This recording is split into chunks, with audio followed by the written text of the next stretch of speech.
Welcome back electric লাভার। আপনি আজ এই ভিডিওতে দেখবেন ইলেকট্রিক মিটার থেকে বেরিয়ে ফেজ নিউট্রাল কী করে ইনভার্টারে সেফলি গিয়েছে। আমি শুভজিৎ মাইতি আর আপনি দেখছেন আমার ইউটিউব চ্যানেল। এই কালো পাইপটা ধরে চলে গিয়েছে ফেজ নিউট্রাল ডাইরেক্ট মেন সুইচে।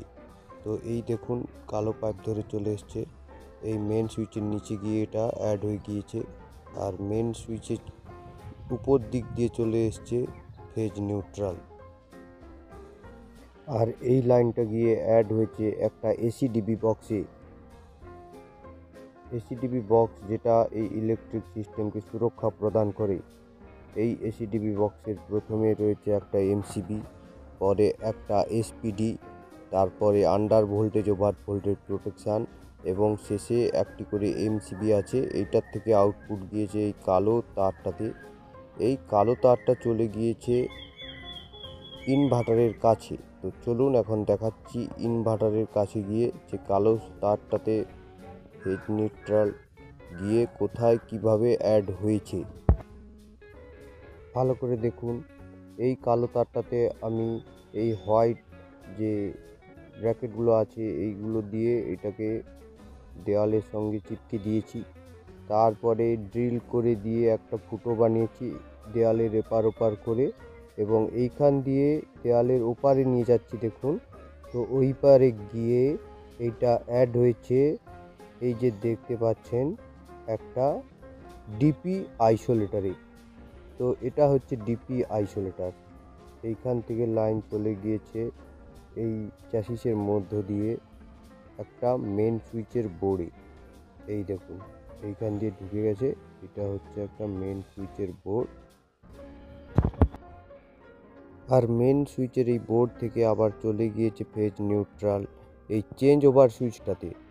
এই চেঞ্জ ওভার সুইচটাতে দুটো কানেকশান করা আছে, একটা হচ্ছে মেন আর একটা হচ্ছে ইনভার্টারের আউটপুট। তো এই দেখুন ইনভার্টারের আউটপুট এই ইয়েলো লাইনটা এসছে ইনভার্টার থেকে, এই যে ইনভার্টারের লাইন, এটা আউটপুট। আর এসছে ইনভার্টারেও এসছে মেন সুইচ থেকে ওই কারেন্টটা এসছে ইনভার্টারে।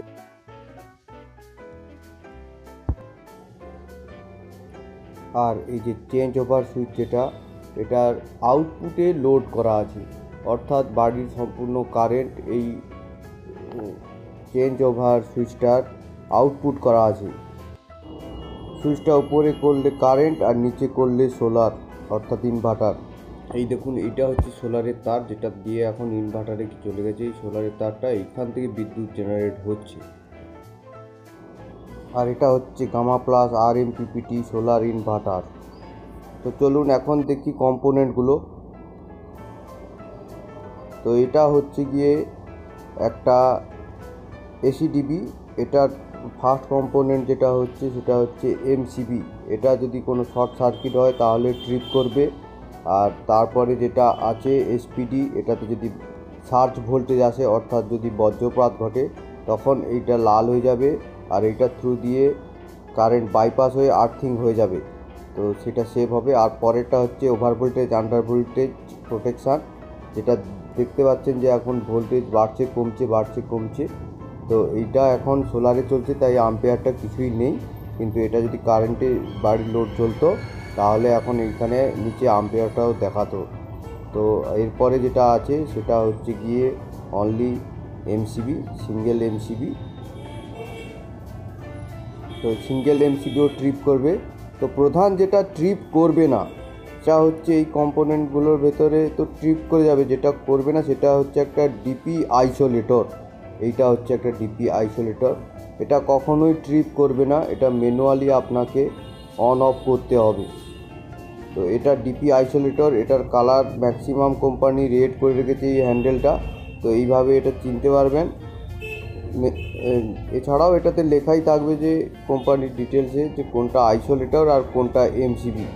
এমসিবি ট্রিপ করবে শর্ট সার্কিটে, কিন্তু আইসোলেটর করবে না। এইটা হচ্ছে একটা ডিপি এমসিবি সোলারের জন্য, এটা ডিসিতে চলে এই ব্লুটা যেটা, আর মিডিলে আছে ডিসি এসপিডি আর প্রথমগুলো হচ্ছে ফিউজ।